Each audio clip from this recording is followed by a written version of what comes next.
Bonjour, bonjour. Bonjour, Bana Cape Town. Bonjour, Bana Kini. Bonjour, Bana Braza. Hein? Bana Lushi. En tout cas, Bana Lushi, c'est parce que nous avons été colosi. Nous avons sangoné Bozula Nangai. C'est fait le macassi trop. Nous avons trop. Nous allons soutenir vraiment Moussalango. Vous devez savoir que Moussalango est facilité. Il faut qu'on collecte des informations, qu'on benga par-ci, par-là, atteindre des gens pour avoir, n'est-ce pas, la vérité sur ce qui s'est passé. Donc, on a moi soutien, Namsala, tant qu'on a total de cliquer, ou aimer, ou partager. Et ça, au début, sur ma casse mingi, bateau au sur le terrain pour aider bino, au sala, live au sala. Donc, merci. Dans l'autre rolobela, ni l'autre rolobela, l'Iwaya, Sultan Nima Kenga. Un criminel, un bandit, un type qui a tué des millions de Congolais. Azalaga da CNDP, Boyebi. Azalaga da 1-23, 1-23D, 1-23-3. Yazaka partout, pas sur le Congolais.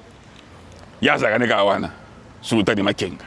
Donc, Bango va signer un contrat, donc on a dit à Boulou, il y a un Congolais. Mais, tu as le lot Nzambe. Dieu est grand. Hein?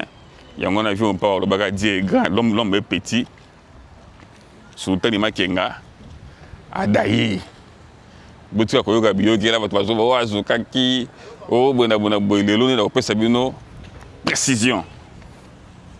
Tokota na profondeur. Tokota na muzindo. Il y a ce qui s'est réellement passé. Et puis, nako sous moi moutier visite il y a VPM dans l'aéroport il y a Bandaka il y a la visite na visiteur il y a président de l'assemblée qui est dans l'aéroport il y a Bunya voilà l'autre rebela na ninyo yango wana parce que c'est ma cambo économie et ça qui bino ngaza économiste j'aime toujours parler sur comment avancer notre pays sur le plan économique.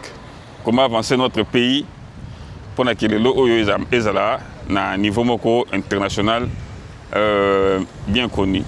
Alors, le jour où Badron Nabiso et celle qui attaque,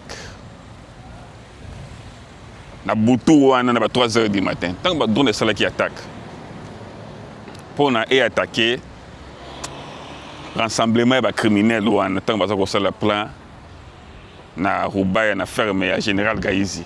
Qu'est-ce qui s'est passé? Ils étaient dans nombre de gens qui ont sur le mission passé beaucoup y compris Makenga, Sultani, un bandit. Hein? Bateau bandit bango le qui non biso pas bon bomba congolais de Rocha Moutou. Vous comprendre? Tant que drone est bêti bango, donc expliquer bien comment est-ce que drone on a explosion nango et salamaka. Quand tant que bombe a drone explosé, ils ont relâché chaleur et puis ils ont relaxé au bien éclat. Donc au kufa na chaleur, au kufa na éclat, soit au kufa na banini na onde. Parce que tant que bombe explosé, il libère une onde de choc. Ça veut dire onde de choc, on a saturé aussi beaucoup parce que ceux qui continuent dans les autres nayo, tempa, cerveau, organes vitaux les a touchés et de façon désordonnée, ça peut aussi tuer. Donc ils ont trois façons de kufa. Wilungo makufa qui na hémorragie, na brûlure à 3e degré. Surtout les mecs qui n'ont pas le même bloc, hémorragie, na nini. Na brûlure, surtout hémorragie. Bon, tant que va juillet, ba meki ko stabiliser, ba pota ba kina na Kampala. Bon, pas on a des prisonniers de musu ba ke Kampala, ba musu ba kendeli na hôpital mo kota Ruchuru, donc basana ba hôpital miki basi ba bongisa pour ko cheka bato na bango. Kampala, je suis un peu dubitatif. Maintenant, suspecté ba kendeli na hôpital mo ya Katikaka. Il y a ba zone bango ba contrôler wana. Dans l'hôpital secret, ils ont tenté pendant au moins 2 jours. Nous avons information comme ils ont tenté pendant des jours qu'on stopper l'hémorragie, qu'on traiter la brûlure à 3e degré. Vous devez savoir qu'ici, on est dans une campagne, ça veut dire dans des zones reculées. Il y a le strict minimum. Ça veut dire qu'il n'y a pas, ce ne sont pas des hôpitaux sophistiqués, là où il y a des médecins, il y a des histoires. Non, non, non. C'est ça, non, ce sont des histoires qui sont un peu à la limite du normal. Ça veut dire tu peux survivre, la chance de survie, si tu es blessé dans le niveau de blessure, ta chance de survie est de 5% sur 100. 5% sur 100. Donc, c'était difficile à survivre dans l'attaque. C'était difficile. C'était difficile. C'est pourquoi vous avez vu, même tous ces gens qui étaient là, shrapnel en anglais, shrapnel en français, classe. Ce qui est ce côté, et ça rappelle, on dirait, poison, il y a infection, il y a hémorragie, tu peux avoir des problèmes au niveau du corps. Et tous ces problèmes-là vont se transmettre de la façon que les gens ont des difficultés à survivre. Il faut être tellement sophistiqué pour vivre. Alors, sur le terrain, il y a aussi les mêmes problèmes. Donc, ils ont tenté pendant des temps, traiter, tout ce qu'ils pouvaient faire, mais malheureusement, ça n'a pas marché. Et c'était difficile. Dans le peut-être que ça, c'est sur les yeux, mais éclat, grenade, bien bombe, tu ne vas pas survivre. Au survivre, mais dans la plupart des cas, c'est vraiment difficile, c'est très difficile. Donc, c'est un peu ça. Et puis, aujourd'hui, on a essayé de la fois passée air supériorité. Contrôle, il y a une zone aérienne, ça veut dire place où il y a un contrôle des colonnes. C'est un tournant majeur à niveau de la guerre. Parce que celui qui contrôle le ciel, c'est celui qui contrôle la guerre. Celui qui contrôle le ciel, c'est celui qui impose son rythme de la guerre. Donc on est dans le bon. Nazo senga merci mingi na ba FARDC pour la musala bazako sala sur le terrain. Bon continuer ndenge wana. Faut boye ba ke bitumba oyo tozana ngo ezali bitumba moko ya libération en boka la biso total. Peut pas reculer. Tozonga simate. Et ça on dirait donc aussi au Matingomba.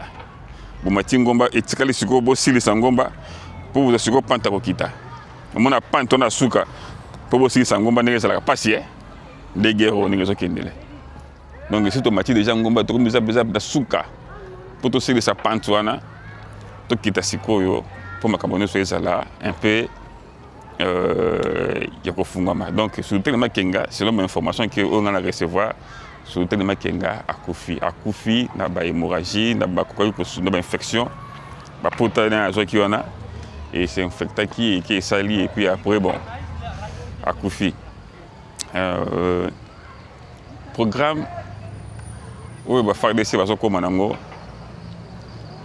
et ça programme Israël azaka nango et ça programme États-Unis azaka nango.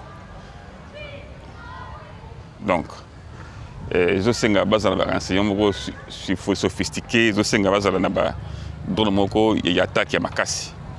Mais nous les félicitons beaucoup pour la musala bazako sala. Nous félicitons makasi pour la temps où bazako joie. Sacrifice bazako sala sur le terrain. Ce n'est pas facile. Nous avons pour ça batuba monango karaté que tout zimbo ka boye ça facilité. La logistique, ça compliqué les aliwana. La condition en général, bien il faut que tu aider les dommages qui sont dans le front. C'est tant beaucoup de zimbo qu'il faut sécuriser. Sécuriser, ça veut dire que l'équipe passe au-delà pour la ligne de protection, la ligne de front. Donc, ça facilité. Mais tout ça, merci. On fait ça pour la mère patrie. C'est pour la mère patrie. Vous devez savoir que quand la mère patrie est attaquée, tout le monde a le devoir de défendre la mère patrie. Tout le monde. Parce que tant que vous avez c'est oyo bozomona baosala esana c'est eza mokie ezala plus jeune fille bazala violée maman na biso bazala violée bakoko biso bazala violée. Alors il faut jamais kondima boumbo, jamais. Donc il faut résister jusqu'à la fin pour la victoire totale, et la victoire on l'aura. Nasengi merci makasi na bato bazako talanga en direct ya Djoubé. Napesi mbote makasi na bato nanga, napesi mbote makasi na petit nanga ya propre ya kati Trésor Lukembeladio, parce que les grands architectes, hein, bambote to, napesi mbote na les grands techniciens.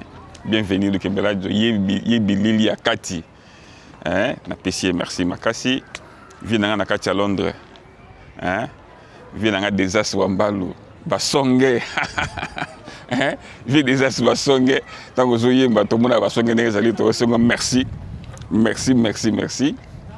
na vie nanga pe ya le grand électricien na katia Pérou le vieux Willy Wambalu, hein, ba technicien ba mécanicien bato bazaka songa ye basali ba mo boy donc courant zongi pesi bino merci na bato bazako soutenir Papa Djeno TV bazo sala ki ba émission bosongo na temps réel.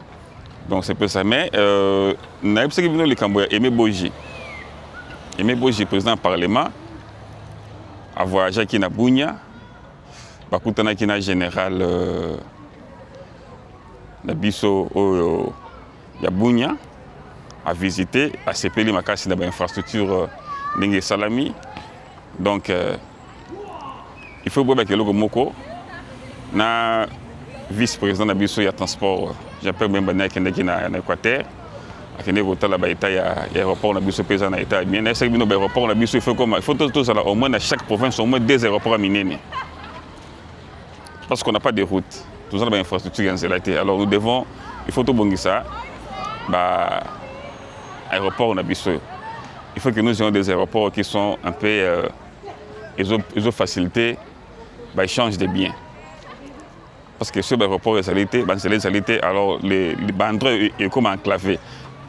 Tant que les bandres sont comme enclavés, il faut favoriser le développement. Donc c'est pour cela qu'il faut que nous créions des aéroports partout. Si nous créons des aéroports dans chaque province, il faut faire en sorte que les millionnaires soient développés, et aussi en sorte que l'économie soit droit à développer.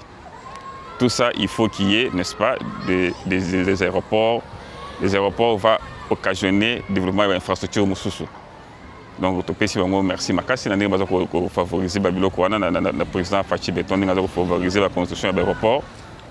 Donc, Moukatombolo, place aux alliés. Donc, merci. Makasi, disons merci beaucoup. Merci. Donc, à la prochaine. Ciao, bye bye. Yabino, Papa Djeno TV. Merci.